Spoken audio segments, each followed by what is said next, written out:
Good afternoon class. आज हम लोग जो है यूजीसी नेट और जेआरएफ की श्रृंखला को क्रमबद्ध तरीके से जो है जारी करने का प्रयास किया गया है, क्योंकि देखा गया है कि पूर्व में माइनर लॉ से बहुत अच्छे नंबर की मात्रा में प्रश्न को पूछा जा रहा है। इसी क्रम में जो है माइनर लॉ की सीरीज़ को हम लोग निरंतर जारी करेंगे और करने का प्रयास करेंगे, जिसमें सबसे महत्वपूर्ण टॉपिक है कंपनी लॉ। तो कंपनी लॉ के जो भी इम्पोर्टेंट टॉपिक्स हैं उन्हें हम कवर करने का प्रयास करेंगे। तो डॉक्ट्रिन्स ऑफ कंपनी लॉ हैं, उनको हम लोग जानेंगे, उनको करेंगे। इनकॉर्पोरेशंस क्या हैं, प्रॉस्पेक्टर डिबेंचर शेयर्स क्या है, डायरेक्टर्स क्या हैं, मीटिंग्स क्या हैं, सीएसआर क्या है, इन सब को हम बारी बारी से टॉपिक वाइज करेंगे। तो इनकॉर्पोरेशंस क्या है उसको हम जानेंगे। कंपनी का निगमन या फिर किसी कंपनी का उसका डेवलपमेंट्स का स्टेप क्या होते हैं, उन्हें हम जानने का प्रयास करेंगे। तो आइए समझते हैं कि कंपनी का निगमन क्या है, इनकॉर्पोरेशन ऑफ कंपनी क्या है। कंपनी का प्रचार आमतौर पर किसी कंपनी की स्थापना का पहला चरण प्रचार या प्रमोशन की प्रक्रिया होता है, जिसमें एक व्यक्ति किसी प्रस्तावित कंपनी के लिए दूसरों की पूंजी योगदान करने के लिए प्रेरित करता है। इससे पहले कि वह निगमित इनकॉर्पोरेटेड हो, ऐसे व्यक्ति को कंपनी का प्रवर्तक या प्रमोटर कहा जाता है। प्रवर्तक कंपनी की ओर से एक अनुबंध में प्रवेश कर सकते हैं, चाहे वह कंपनी को निगमन प्रमाण पत्र सर्टिफिकेट ऑफ इनकॉर्पोरेशन मिलने से पहले हो या बाद में। वह कंपनी के नाम पर शेयर जारी करने की भी व्यवस्था कर सकते हैं। ये प्रमोटर्स को अधिकार होता है। प्रवर्तक को कंपनी अधिनियम धारा 2013 की धारा 2 सब क्लास 59 के तहत परिभाषित किया गया है। कंपनी का निरूपण, incorporation of company, it's refers to setting up of a company according to Indian companies act 2013 के अनुसार किसी कंपनी को उसकी स्थापना को दर्शाता है, और किसी कंपनी के अस्तित्व और उसके निगमन के माध्यम से यह आता है। एक बार जब कोई कंपनी कानूनी रूप से निगमित हो जाती है, तो वह उन व्यक्तियों से होता है जो उसके एक अलग इकाई बन जाती है, जिसे उसमें पूंजी और श्रम का योगदान दिया हो। अध्याय 2 धारा 3 से 22 कंपनी के निगमन से संबंधित है। धारा 3 सब क्लास 3 के अनुसार एक कंपनी किसी भी वैध उद्देश्य के लिए बनाई जाती है। वो वैध उद्देश्य में कंपनी का बनाने के लिए 7 या 7 से अधिक व्यक्ति होंगे तो उसे पब्लिक कंपनी कहेंगे। 2 या 2 से अधिक व्यक्तियों द्वारा बनाई जाएगी तो उसे निजी कंपनी कहेंगे। और किसी एक व्यक्ति के द्वारा बनाई गई कंपनी को एक व्यक्ति की कंपनी कहा जाता है। किसी भी कंपनी का जो निधि कंपनी होती है वो सेक्शन 402(6) में डिफाइन की गई है, जिसमें borrows and lends money in between their members only, जो केवल अपने सदस्यों के बीच ही धन का उधार देती और लेती है। कंपनी का पंजीकरण, रजिस्ट्रेशन ऑफ कंपनी, किसी कंपनी का पंजीकरण वो आरओसी या रजिस्ट्रार ऑफ कंपनीज के पास एक आवेदन दायर करके प्राप्त किया जा सकता है। आवेदन के लिए निम्नलिखित दस्तावेज का होना अनिवार्य है। इसमें पहला है संज्ञापन, मेमोरेंडम ऑफ एसोसिएशन। दूसरा है आर्टिकल ऑफ एसोसिएशन, संगठन का लेख। तीसरा a statement of nominal capital, नाम मात्र पूंजी का विवरण। चौथा है a notice of address of registered office of the company, company का पंजीकृत कार्यालय का पता या नोटिस होना किसी कंपनी के आरओसी के लिए जरूरी होता है। सर्टिफिकेट ऑफ इनकॉर्पोरेशन में पांचवा जो छठा है वह है निदेशकों की सूची या उनकी सहमत, a list of director and their consents. और एक घोषणा की अधिनियम की सभी आवश्यकताओं का पालन किया गया है। यह घोषणा उच्च न्यायालय या सर्वोच्च न्यायालय के एक अधिवक्ता, एडवोकेट्स या कंपनी के गठन में लगे एक चार्टर्ड अकाउंटेंट द्वारा हस्ताक्षरित होनी चाहिए। निगमन प्रमाण पत्र या सर्टिफिकेट ऑफ इनकॉर्पोरेशन जो है वो रजिस्ट्रार द्वारा संतुष्ट होने पर कंपनी को पंजीकृत करता है और उसका नाम कंपनियों के रजिस्ट्रार या रजिस्ट्रार ऑफ कंपनी के रूप में दर्ज करता है। एक प्रमाण पत्र जारी करता है जिसे सर्टिफिकेट ऑफ इनकॉर्पोरेशन कहा जाता है। निगमन प्रमाण पत्र का इम्पोर्टेंस क्या है, उसकी महत्वता क्या है, वो यह प्रमाण पत्र कंपनी को एक लीगल पर्सन के रूप में उसकी आइडेंटिटी को डिफाइन करता है और यह प्रमाणित करता है कि अधिनियम की सभी आवश्यकताओं का पालन किया गया है। और यह प्रमाण पत्र इस बात के लिए भी प्रमाण है कि संबंधित संगठन एक अधिकृत कंपनी या उस अधिनियम के तहत पंजीकरण की अनुमति दी गई है। निगमित कंपनी की जो कैरेक्टरिस्टिक्स हैं उनको हम जानेंगे कि एक इनकॉर्पोरेटेड कंपनी की विशेषताएं क्या हैं। तो पहला है सेपरेट लीगल एंटिटी। किसी भी कंपनी की एक अपनी स्वतंत्र कानूनी पहचान होती है जो उसके शेयरधारकों या फिर मेंबर से अलग करती है। कंपनी अपने नाम पर संपत्ति खरीद सकती है, अनुबंधों पर हस्ताक्षर कर सकती है आदि। इसके विपरीत एक साझेदार फर्म की अपनी अलग पहचान नहीं होती है। तीसरा है परपीचुअल सक्सेशन, निरंतर उत्तराधिकार। कंपनी का अस्तित्व सदस्यों या उनके वित्तीय स्थिति पर निर्भर करता है। यदि सदस्य सभी दिवालिया हो जाएं या उनकी मृत्यु हो जाए तब भी कंपनी स्वतः भंग नहीं होगी जब तक कि अधिनियम के तहत इसे भंग करने का निर्णय न लिया जाए। तीसरी विशेषता है ट्रांसफरेबल शेयर, शेयरों का हस्तांतरित किया जाना।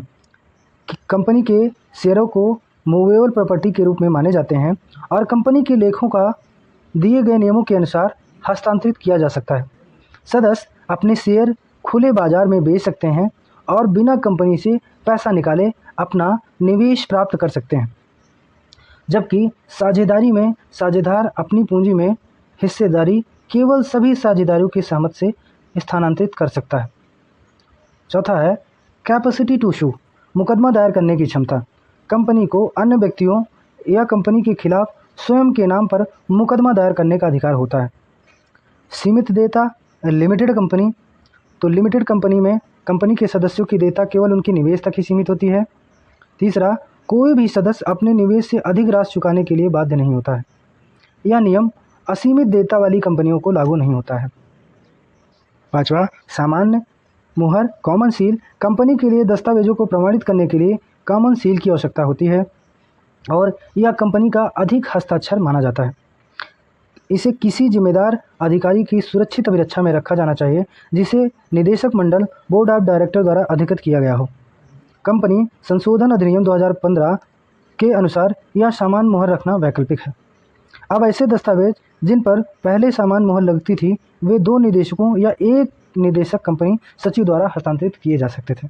उनका ट्रांसफ़र या उन पर सामान्य मुहर कॉमन सील लगाई जा सकती थी। मेमोरेंडम ऑफ एसोसिएशन, संघ का ज्ञापन क्या है उसे जानेंगे। तो मेमोरेंडम ऑफ एसोसिएशन कंपनी का ज्ञापन उसका संविधान या उसकी एक रूल बुक होती है जो कंपनी को उसके व्यवसाय के रूप में, उसके ऑब्जेक्टिव के रूप में, उसके एम के रूप में या उसके व्यवसाय को संचालन करने के लिए योजना के रूप में दर्शाता है। मेमोरेंडम ऑफ एसोसिएशंस को 5 खंडों में विभाजित किया गया है। तो पहला जो है वो है नेम क्लॉज। तो नेम क्लॉज में क्या है, कंपनी का नाम किसी अन्य पंजीकृत कंपनी के नाम से बहुत अधिक मेल नहीं खाना चाहिए और कंपनी का नाम ऐसा होना चाहिए जो कंपनी के व्यवसाय की प्रकृति की गलत तरीके से प्रस्तुत करता है। यदि कंपनी सीमित देयता वाली है तो इसके नाम के अंत में लिमिटेड लगा होता है और लिमिटेड लगाना मैंडेटरी है। यदि एक प्राइवेट कंपनी है तो इसके नाम के अंत में प्राइवेट लिमिटेड होना आवश्यक है। कंपनी के साथ अनुबंध करने वाले व्यक्तियों को सदस्यों की देयता की सीमा का भी पता चलता है। दूसरा है रजिस्टर्ड ऑफिस क्लास, पंजीकृत कार्यालय। यह खंड उस राज्य का उल्लेख करता है जहां कंपनी का पंजीकृत कार्यालय स्थित होगा। इनकॉर्पोरेशन के बाद कंपनी को अपने पंजीकृत कार्यालय का सही पता रजिस्टर्ड भेजना अनिवार्य होता है। तीसरा है ऑब्जेक्टिव क्लॉज। इससे कंपनी के लक्ष्य उद्देश्यों का उल्लेख किया जाता है और यह दर्शाता है कि कंपनी किस प्रकार व्यवसाय करेगी। चौथा है लायबिलिटी क्लॉज। यह खंड दर्शाता है कि कंपनी के सदस्यों की देयता सीमित होगी या असीमित होगी। यदि देयता सीमित है तो यह स्पष्ट किया जाएगा कि शेयरों द्वारा सीमित है या गारंटी द्वारा। पांचवा है कैपिटल क्लॉज या देयता खंड। यह दर्शाता है कि कंपनी के सदस्यों की देयता सीमित होगी या असीमित होगी। यदि कंपनी की लायबिलिटी लिमिटेड है तो यह स्पष्ट किया जाएगा कि शेयरों द्वारा सीमित गारंटी द्वारा है।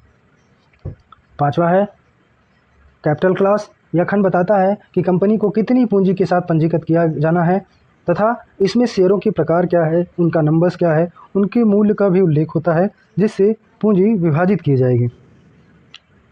अब है आर्टिकल ऑफ एसोसिएशन। तो संगठन का लेख क्या है इसे हम जानने का प्रयास करेंगे। तो आर्टिकल ऑफ एसोसिएशन जो है वो कंपनी का दूसरा महत्वपूर्ण दस्तावेज है जिसके कुछ कंपनियों के मामले में संगम ज्ञापन के साथ पंजीकृत कराना आवश्यक होता है।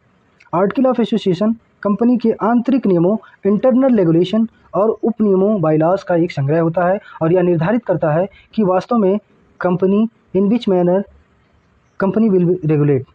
यदि कोई उल्लेख आर्टिकल ऑफ एसोसिएशन की सीमाओं से बाहर होता है तो उसे अल्ट्रा वायरस कानून से के रूप में माना जाता है और वह नल एंड वाइड होता है। यदि मेमोरेंडम ऑफ एसोसिएशन और आर्टिकल ऑफ एसोसिएशन के बीच कोई कॉन्फ्लिक्ट होता है तो MAO यानी कि मेमोरेंडम ऑफ एसोसिएशन ही सर्वमान्य होगा और उसी के हिसाब से कंपनी के निर्णय लिए जाएंगे। यदि मेमोरेंडम ऑफ एसोसिएशन में कोई एम्बिग्युइटी होती है तो आर्टिकल ऑफ एसोसिएशन पढ़कर उसका व्याख्या या इंटरप्रिटेशन किया जाना चाहिए। छठा है कंपनी अधिनियम की वरीयता का अधिकार। तो कंपनी अधिनियम की वरीयता के अधिकार की जब बात आती है तो यह धारा 6 के अनुसार कंपनी अधिनियम के रूप में बताया गया है जिसे आर्टिकल ऑफ एसोसिएशन और मेमोरेंडम ऑफ एसोसिएशन की प्राथमिकता प्राप्त होती है। इसका अर्थ है कि मेमोरेंडम ऑफ एसोसिएशन और आर्टिकल ऑफ एसोसिएशन में कुछ भी नहीं हो सकता जो कंपनी अधिनियम के विरोधाभास या कंट्रावेंशन में हो। यदि मेमोरेंडम ऑफ एसोसिएशन और आर्टिकल ऑफ एसोसिएशन का कोई प्रावधान कंपनी अधिनियम के विपरीत पाया जाता है तो यह वॉइड हो जाएगा और कंपनी अधिनियम के अनुसार किया जाएगा। इस प्रावधान का उद्देश्य यह सुनिश्चित करना है कि कोई भी कंपनी कानून के विरुद्ध जाकर कार्य न करे। विवरण या पुस्तिका या फिर प्रॉस्पेक्टस क्या होता है किसी कंपनी का, उसे हम जानेंगे। तो प्रॉस्पेक्टस एक ऐसा दस्तावेज है जो किसी कंपनी की द्वारा आम जनता को कंपनी में निवेश करने के लिए आमंत्रित करने के उद्देश्य से जारी किया जाता है। और प्रॉस्पेक्टस एक ऐसी इंफॉर्मेशन बुकलेट है या ऑफर डॉक्यूमेंट है जिसके आधार पर कोई भी निवेशक कंपनी के सिक्योरिटीज़ में इन्वेस्ट करता है। प्रॉस्पेक्टस को कंपनी अधिनियम की धारा 2 सब क्लॉज 70 में डिफाइन किया गया है और यह बताया गया है कि प्रॉस्पेक्टस से तात्पर्य एक ऐसे दस्तावेज में है जिसे प्रॉस्पेक्टस के रूप में वर्णित किया या जारी किया गया है।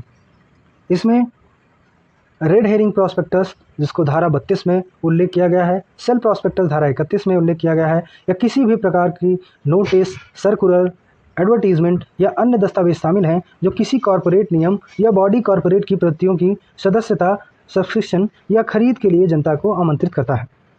कंपनी एक्ट की धारा 2013 के अनुसार प्रॉस्पेक्टस जो है वो 4 टाइप के होते हैं। पहला है एब्रिज प्रॉस्पेक्टस या संक्षिप्त प्रॉस्पेक्टस, दूसरा है डीम प्रॉस्पेक्टस या आश्रय प्रॉस्पेक्टस, तीसरा है सेल प्रॉस्पेक्टस, चौथा है रेड हेरिंग प्रॉस्पेक्टस। तो आइए जानते हैं कि एब्रिज प्रॉस्पेक्टस या संक्षिप्त प्रॉस्पेक्टस क्या होता है। यह एक मेमोरेंडम स्मरण पत्र होता है जिसमें सेबी द्वारा निर्दिष्ट सभी प्रकार की साइलेंट फीचर्स को समरी के रूप में दर्शाया गया होता है। इसमें सभी आवश्यक संक्षिप्त जानकारी होती है जिससे निवेशक अगले निर्णय ले सकता है। जब कोई भी कंपनी तब तक प्रतिभूतियों को खरीद के लिए आवेदन पत्र नहीं जारी कर सकता है जब तक उसके साथ एक एब्रिज प्रॉस्पेक्टस ना हो। दूसरा है डीम्ड प्रॉस्पेक्टस या आश्रय प्रॉस्पेक्टस जिसे कंपनी एक्ट की धारा 25 सब क्लास 1 में डिफाइन किया गया है। कोई भी दस्तावेज जो जनता को प्रतिभूतियों की बिक्री का प्रस्ताव देता है या कानून के अनुसार प्रॉस्पेक्टस माना जाता है। जब कोई कंपनी अपनी प्रतिभूतियों को जनता को आवंटित करने के लिए कंसेंट देती है या जिस भी दस्तावेज के माध्यम से यह ऑफर या प्रस्ताव किया जाता है उसे डीम्ड प्रॉस्पेक्टस माना जाता है या आश्रय प्रॉस्पेक्टस कहा जाता है। तीसरा है सेल्फ प्रॉस्पेक्टस या कंपनी एक्ट की धारा 31 में डिफाइन किया गया है जो कोई भी कंपनी या सार्वजनिक वित्तीय संस्थान, पब्लिक फाइनेंशियल इंस्टीट्यूशन एक से अधिक बार प्रतिभूतियों को जारी करता है उसे कंपनी को प्रॉस्पेक्टस की वैधता अवधि या वैलिडिटी पीरियड निर्दिष्ट करनी होती है जो 1 वर्ष से अधिक नहीं होना चाहिए।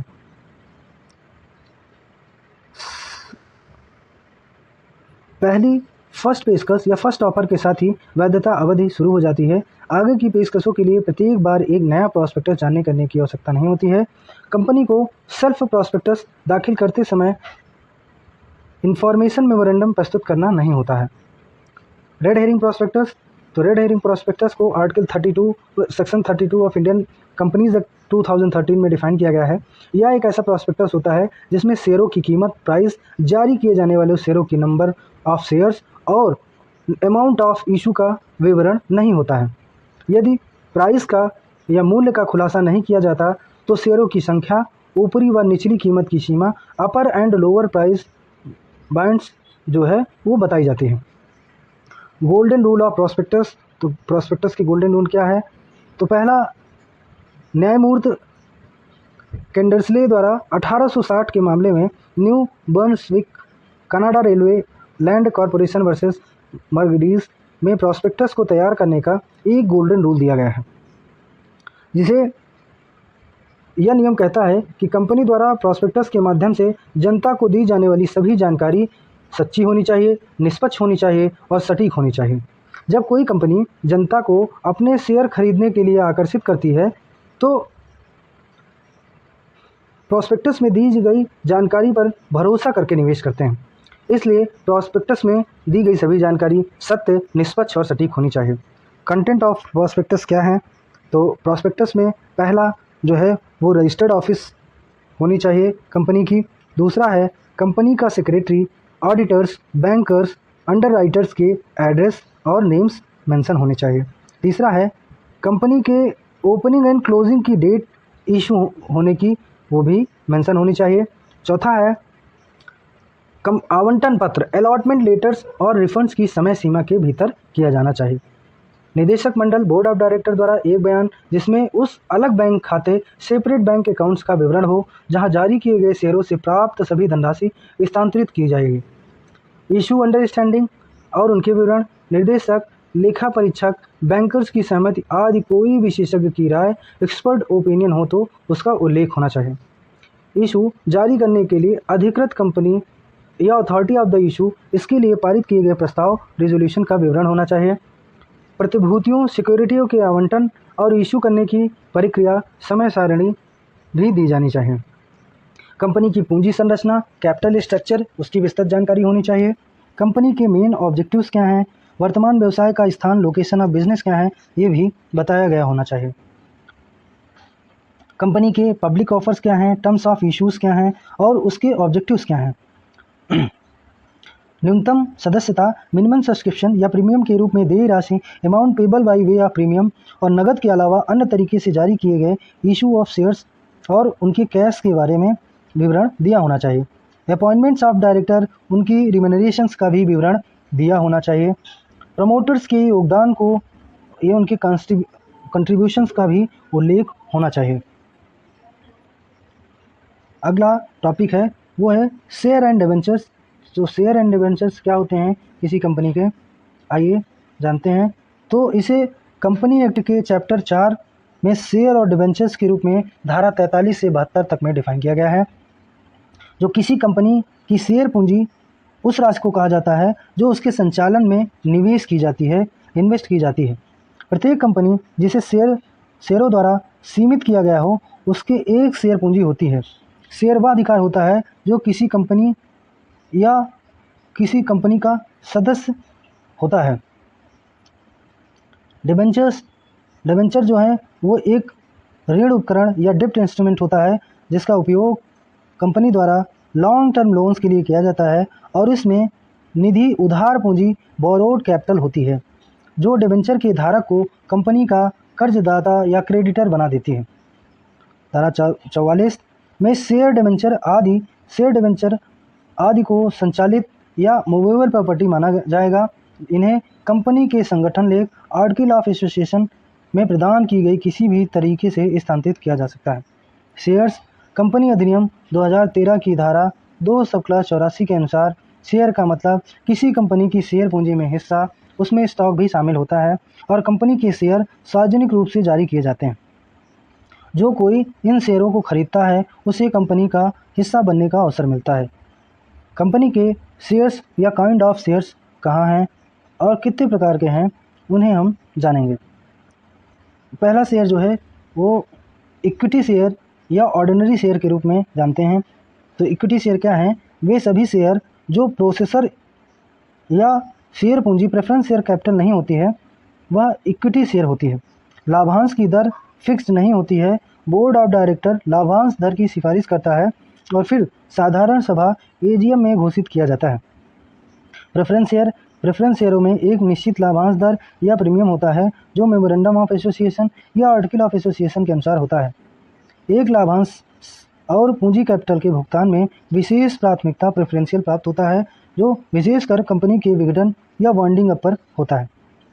Preferential share, types of preference share कौन कौन से हैं? पहला है कन्वर्टेबिलिटी, एक इक्विटी शेयर को आसानी से परिवर्तित किया जा सकता है।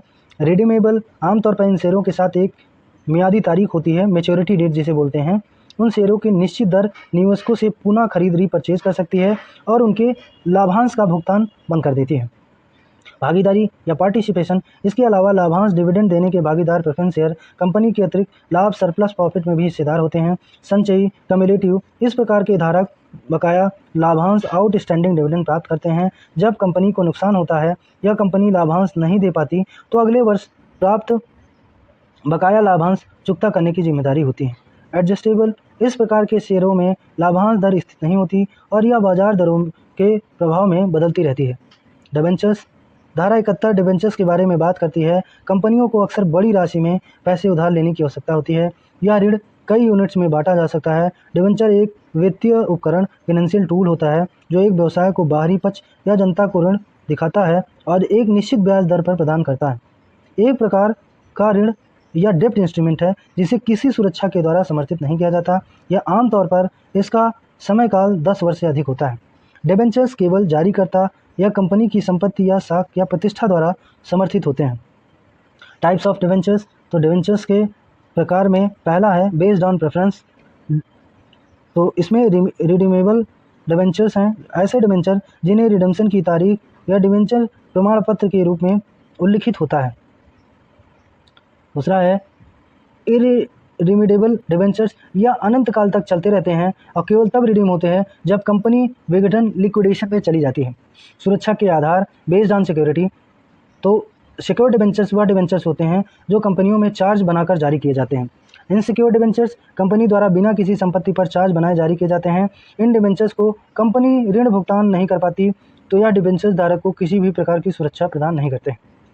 बेस्ड ऑन कन्वर्टिबिलिटी, परिवर्तनीयता के आधार पर पूर्ण रूप से परिवर्तन डिबेंचर्स, इसके धारक को एक भविष्य में तय तारीख पर अपने डिबेंचर्स को इक्विटी शेयर में परिवर्तित करने का अधिकार होता है। नॉन कन्वर्टेबल डिबेंचर्स, इन डिबेंचरों को धारक को इक्विटी शेयर में परिवर्तित करने का विकल्प नहीं होता। ये डिबेंचर्स की परिपक्वता या अवधि के अंत में रिडीम किए जाते हैं। चौथा है बेस्ड ऑन रिकॉर्ड्स, में पहला होगा रजिस्टर्ड डिबेंचर, दूसरा अनरजिस्टर्ड डिबेंचर। तो रजिस्टर्ड डिबेंचर या पंजीकृत डिबेंचर्स वो डिबेंचर होते हैं जिसमें धारकों के नाम, पता, डिबेंचर्स की संख्या, उनसे संबंधित विवरण को रजिस्टर के रूप में दर्ज किया जाता है। अनसिक्योर्ड डिबेंचर्स या बेयर डिबेंचर्स उन्हें कहा जाता है जिन्हें कोई रिकॉर्ड नहीं रखता है, जिसमें मूलधन ब्याज भुगतान डिबेंचर धारक को किया जाता है या न कि नाम के आधार पर। ये डिबेंचर बाजार में आसानी से स्थानांतरित किए जाते हैं। कूपन रेट या दृष्टिकोण से firm coupon rate point of view या फिर के नाम से भी जाना जाता है। दूसरा है स्पेसिफिक कूपन रेट डिबेंचर, ऐसे डिबेंचर जिनमें इंटरेस्ट रेट पहले से निर्धारित होता है जिसे कूपन रेट कहा जाता है। जीरो कूपन रेट डिबेंचर्स, तो ये डिबेंचर्स कोई विशेष ब्याज दर नहीं होता है। निवेशकों को आकर्षित करने के लिए डिबेंचर्स आमतौर पर काफ़ी छूट कंसिडरेबल डिस्काउंट पर जारी किए जाते हैं, जिसे डिबेंचर के मूलधन या जारी मूल्य के बीच का अंतर ब्याज के रूप में माना जाता है जो डिबेंचर्स की अवधि के दौरान जुड़ता है। Difference between share and debentures, तो डायरेक्टर्स क्या हैं उन्हें हम जानेंगे।